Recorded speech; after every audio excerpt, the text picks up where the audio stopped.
అందరికీ నమస్కారం. నేను మీ సింగర్ ప్రవస్తి. సో సునీత గారు రీల్ పెట్టారు, దానికి ఆన్సర్ ఈ రీల్. సో లాస్ట్ వరకు చూడండి. సునీత గారు మీరు చెప్పారు, ఫస్ట్ నేను పాయింట్ వైజ్ వెళ్తాను. సో ఫస్ట్ పాయింట్ ఏంటంటే, మీరు చెప్పారు చిన్నప్పటి నుంచి చూస్తున్నాను, ఒళ్ళో కూర్చోబెట్టుకున్నాను అని చెప్పారు. ఇప్పుడు నేను ఎలా చేయాలి అని కూడా అన్నారు. సో లేదు, నేను ఇప్పుడు నన్ను ఒళ్ళో కూర్చోబెట్టుకోమని నేను అడగలేదు. నాకు ఆ minimum respect as a human, as a singer ఇవ్వమన్నాను.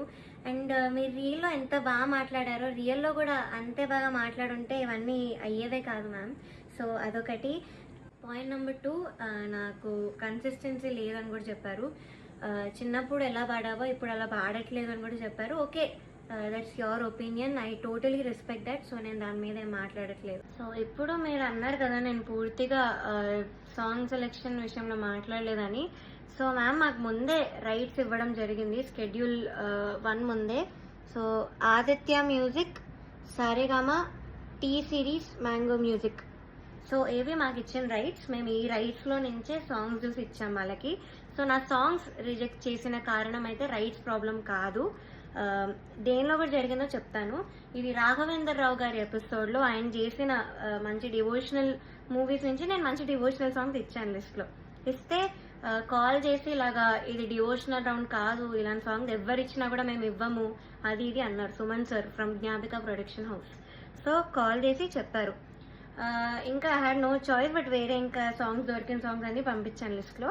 But చూస్తే ఒక అమ్మాయి మాత్రం అదే డివోషనల్ సాంగ్ పాడింది. అండ్ తను కూడా ఎన్ని పిచ్చింగ్ ఇష్యూస్ చేసినా మళ్ళీ అదే మంచి కామెంట్స్ ఇచ్చారు, దట్స్ ఫైన్. అండ్ షార్ప్ పాడుతుంటే మీరేమో సైగలు చేశారు. Instead of pointing that out in the judgment, మీరు అది చేయలేదు. మరి ఇదేంత ఫేవరెటిజం కనిపిస్తుంది, అందరికీ కనిపిస్తుంది ఈ పాయింట్లో. అండ్ మీరు ఇది ఆన్సర్ చేయండి, ఎందుకు సైగలు చేశారు జడ్జ్మెంట్లో చెప్పకుండా, ఇది ఒక్కటి ఆన్సర్ చేయండి మ్యామ్. అండ్ జడ్జ్మెంట్ గురించి మాట్లాడుతున్నాం కాబట్టి, ఈ యొక్క ఎపిసోడ్లో ఇళయరాజా సార్, ఎస్పీబీ సార్ ఎపిసోడ్లో మీరు ఒక పాటకి లేకుండానే ముందే జడ్జ్మెంట్ ఇచ్చి వెళ్ళారు. కన్యాకుమారి అనే పాటకి మీరు ఆ రోజు ఏదో ఎక్కడికో వెళ్ళాలి అని ఆ పాట వినక ముందే మీరు కామెంట్స్ ఇచ్చేసి వెళ్ళిపోయారు. అది ఎలాంటి కామెంట్ అయినా, ఒరిజినల్ సాంగ్ గురించి అయినా ఏదైనా కూడా జడ్జ్మెంటే. సో మీరు ఇలా చెప్పేసి వెళ్ళిపోయారు సాంగ్ వినకుండానే. సో అదొకటి. అండ్ మీరు రీల్లో నేను పేర్లు మెన్షన్ చేశాను చెప్పారు. ఎస్, నేను గాయత్రి అక్క ఇంకా శ్రీధృతి పేరు మెన్షన్ చేశాను. కానీ మీరు ఇంకేదో ప్రణతి ఇంకా శ్రీలలిత అని చెప్పారు మీ రీల్లో. నేను ఈ 2 నేమ్స్ ఎక్కడా కూడా వాడలేదు, వీడియోలో కానీ ఇంటర్వ్యూస్లో కానీ ఎక్కడా ఎత్తలేదు. సో మీరు ఎక్కడి నుంచి విన్నారో, ఎవరి నుంచి విన్నారో తెలియదు మ్యామ్. నా వీడియో ఒక్కసారి చూడండి, నేను దానిలో చెప్పలేదు, ఈ పేర్లు అయితే అస్సలు ఎత్తలేదు.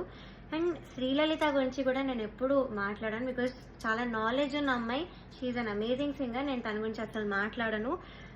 సో నా యాక్చువల్ క్వశ్చన్కి మీ ఆన్సర్ రాలేదు, విచ్ ఇస్ లిరిక్స్ మర్చిపోయిన వాళ్ళు ఎందుకు టాప్లో ఉన్నారు. I'll also give you the songs. Chamki Langeelesi పల్లవి స్టార్టింగ్ అయితే తను మర్చిపోయింది, అది మీరు కామెంట్స్లో చెప్పలేదు. అండ్ సీతారామచరితం, దానిలో కూడా లిరిక్స్ మర్చిపోయారు, అది కూడా మీరు కామెంట్స్లో చెప్పలేదు. And the third thing is, చేతుల మీద రాసుకొని వస్తే అదొక కామెడీ థింగ్ లాగా పోర్ట్రే అయింది, కానీ ఒక కాంపిటీషన్ మీరు అలా చెయ్యలేదు. అట్లీస్ట్ మార్క్స్లో అయినా మీరు అక్నాలెడ్జ్ చేసి వేస్తారేమో అనుకున్నాను, కానీ చూస్తే వాళ్ళందరూ కూడా టాప్లో ఉన్నారు లాస్ట్లో.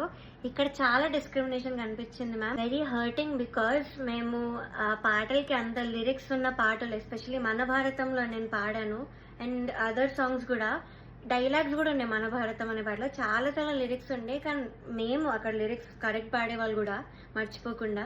మేమందరం అంత హార్డ్ వర్క్ చేసుకుని, అందరు సింగర్స్కి తెలుసు ఎంత కష్టమో లిరిక్స్ గుర్తుపెట్టుకోవడం తక్కువ డ్యూరేషన్లో. సో మేమంతా హార్డ్ వర్క్ చేసి ఆ స్టేజ్ మీద లైట్స్కి టెన్షన్లో మర్చిపోకుండా పాడడానికి అంతా ట్రై చేసి పాడాక కూడా మీరు మర్చిపోయిన వాళ్ళకి, చేతి మీద రాసుకొని వచ్చిన వాళ్ళని అంత అప్రిషియేట్ చేస్తే మాకు డెఫినెట్లీ హర్టింగ్ ఉంటుంది ma'am. It's very very discriminating. So ఇంకొకటి, మీరు మ్యాంగో మ్యూజిక్ వాటి గురించి మాట్లాడారు కదా మ్యామ్. ఫస్ట్ థింగ్ వచ్చేసి, నాకు మా గురువు గారు నిహాల్ కొండూరి గారు, ఆయన కంపోజిషన్లో, అది మీరు పాడిన ఆయన కంపోజిషనే. సో అయినా ఇలాగా ఎవరెవరు అవైలబుల్ ఉన్నారు కోరస్ పాడడానికి అంటే ఐఎమ్ ఇంట్రెస్టెడ్ సార్ అని నేను చెప్పాను. సో నాకు ఆపర్చునిటీ అలా వచ్చింది. సో ఇంకొకటి ఏంటంటే, మీరు అన్నారు నిన్ను మీ మదర్ని సేఫ్గా పంపిమని నేనే చెప్పాను అని. మ్యామ్ ఫస్ట్ థింగ్ మా మదర్ రాలేదు ఆ రోజు, మా మదర్ని అలో కూడా చేయలేదు, నేను ఒక్కదాన్ని వచ్చాను. నాతో పాటు మీ అసిస్టెంట్ అక్క వచ్చారు, బికాజ్ అక్క ఇక్కడే ఉంటారంట ఇంటి పక్కన, అందుకే వచ్చారు. So my mother was not there ఆ రోజు, వేరే వాళ్ళ ఒక మదర్ వచ్చారు. సో నన్ను పికప్ చేసుకున్నప్పుడే మా మదర్ కిందకు వచ్చి అక్కతో అయితే చెప్పారు, నైట్ ప్లీజ్ డ్రాప్ చేసి వెళ్ళండి, ఇది మాత్రం నేను రిక్వెస్ట్ చేస్తున్నాను మిమ్మల్ని అని అడిగితే ఓకే అన్నారు అక్క. సో అలా మా మదర్ ముందే అడిగారు డ్రాప్ చేయమని. ఆ రోజు చాలా లేట్ అయింది, స్టార్ట్ అవ్వడమే చాలా లేట్ అయింది, నాకు చాలా ఫీవరిష్ కూడా ఫీవర్ ఉండే చాలా ఆ రోజు. సో వెళ్ళేటప్పుడు అక్క మాత్రం నన్ను డ్రాప్ చేసి వెళ్ళారు అని చెప్పారు కూడా, మా ఇల్లు మీ ఇంటి పక్కనే, సో అందుకే నాకు కుదిరిందని కూడా చెప్పారు. సో నాకు ఆపర్చునిటీ అయితే అలా వచ్చింది మ్యామ్, త్రూ మై గురువు గారు నిహాల్ కొండూరి సార్. ఇది కూడా అన్నారు, నువ్వు ఇదెందుకు చెప్పలేదు, నాకే నేను నీతో వచ్చి మాట్లాడాను క్లాసికల్ రౌండ్లో అని చెప్పారు. సో ఓకే, నేను ఇది మాట్లాడాలి, దీని గురించి చెప్పాలి. సో ఏమైందంటే నేను పాడలేను పల్లవైన అనే పాట పాడాను క్లాసికల్ రౌండ్లో. యాజ్ మ్యామ్ చెప్పినట్టు క్లిక్ ఒకటి వెళ్ళింది, మృదంగం ఒకటి వెళ్ళింది. So I had to follow click follow అయి నేను పాడాను, ఐ డోంట్ మిస్ ఎనీ స్వరం. కానీ మిస్ అవ్వకపోయినా కామెంట్స్లో ముగ్గురులో ఒక జడ్జ్ నుంచి నాకు అక్కడ స్వరం పోయింది కదా, తప్పులు అవుతూ ఉంటాయిలే అన్న కామెంట్ వచ్చింది. సో అది మార్క్స్ మీద ఎఫెక్ట్ అవుతాయేమో అని నేను అప్సెట్ అయ్యాను, ఆఫ్కోర్స్ అప్సెట్ అయ్యాను. కాంపిటీషన్ ఉన్నప్పుడు నా ప్లేస్లో ఎవరైనా అప్సెట్ అవుతారు, అండ్ మేబీ మీరు చెప్పినట్టు బీయింగ్ 19 year old నా ఏజ్ కూడా ఇష్యూ ఏమో, బట్ నేను అప్సెట్ అయ్యాను. అండ్ అప్సెట్ అయ్యాక ఏమైందంటే నేను ఆర్కెస్ట్రా వాళ్ళ దగ్గరికి వెళ్ళాను, ప్రొడక్షన్ వాళ్ళ దగ్గరికి వెళ్ళాను, మెంటర్స్ దగ్గరికి వెళ్ళాను. సార్ ప్లీజ్ మీరు ఈ జడ్జెస్కి పాస్ చేయండి, నా తప్పు లేదు అక్కడ, కానీ కామెంట్స్ అలా వచ్చేసి నాకు కొంచెం భయం వేస్తుంది మార్క్స్లో పడుతుందేమో అని. సో ఇది నేను అన్నిసార్లు వెనకాల పెడితే వాళ్ళు వచ్చి మీకు చెప్పారు, అది మీరు విన్నారు, నేను చూసా వాళ్ళు చెప్పేటప్పుడు మీరు విన్నారు, దెన్ మీరు రియలైజ్ అయ్యి వచ్చి నాతో మాట్లాడారు, అది నేను చూసాను మ్యామ్. సో అంతేగాని మీరు వచ్చి మీరు రియలైజ్ అయ్యి నేను అప్సెట్ కనిపిస్తున్నాను అయితే మీరు మాట్లాడలేదు. అప్పుడు కూడా మీరు ఎలా మాట్లాడారంటే ఊరికే అప్సెట్ అయిపోతున్నారన్న వేలో మీరు మాట్లాడారు, ఐ స్టిల్ రిమెంబర్. అండ్ మీరు ఇంకో మాట అన్నారు మ్యామ్, అన్నిటికంటే హర్ట్ఫుల్ ఉన్న మాట అది నాకు, రోడ్ మీదకి వచ్చి ఇంటర్వ్యూలు ఇస్తున్నావు అది ఇస్తున్నావు అని మీరు అన్నారు. ఒక 19 year oldని పట్టుకొని అనే మాట అయితే అది కాదు మ్యామ్. అండ్ నేను రోడ్ మీద ఇవ్వలేదు మ్యామ్, నేనేం ధర్నాలు చేస్తూ అలా చేయలేదు.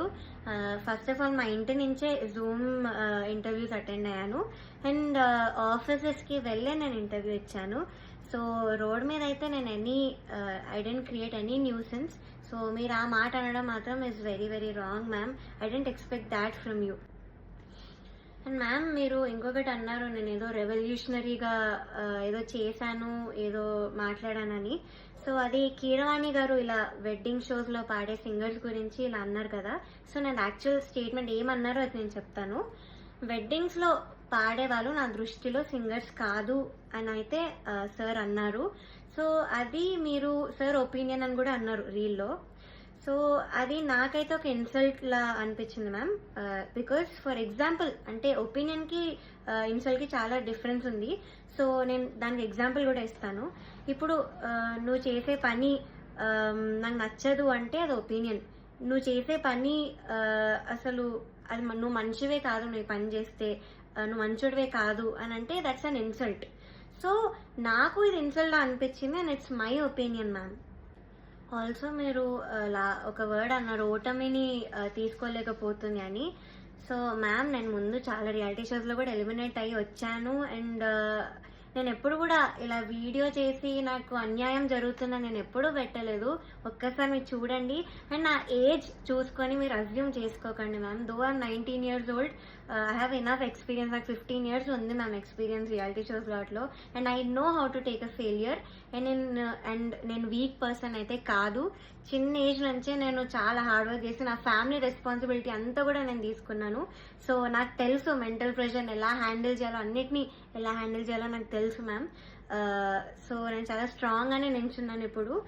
అండ్ నా వెనకాల ఎలాంటి పవర్ఫుల్ పర్సన్ లేరు, మాకు అంత ఇన్ఫ్లుయెన్స్ లేదు, మాకు మనీ లేదు నేను ఓన్గా రావడానికి, నా ఓన్ మ్యూజిక్ చేసి ఓన్ సాంగ్స్ చేసుకొని రావడానికి మాకు అది లేదు. సో నేను అన్నీ నా సోషల్ లైఫ్ కానీ నా స్టడీస్ అన్నిటినీ పక్కన పెట్టి మ్యూజిక్ ఇస్ మై ఎవ్రీథింగ్ అనుకుంటూ బతుకుతున్నాను. సో అలాంటి దానిలో ఇంజస్టిస్ జరిగినప్పుడు ఎవరికైనా ఉంటుంది మ్యామ్, ఇలా అప్సెట్ అవడం అనేది పక్కా ఉంటుంది. సో నేను మళ్ళీ once again I'm saying ma'am, you are a legendary singer. I was always a fan, I'm still a fan. మీరంటే నాకు చాలా చాలా అభిమానం as a singer. So judgement ఒక్కటి నేను ప్రూఫ్తో మీకు పెట్టాను. So please answer my questions. Once again no personal hate, I'm still a fan of you. So ఇదొక్కటి నేను చెప్పాలనుకున్నాను ma'am. Thank you so much.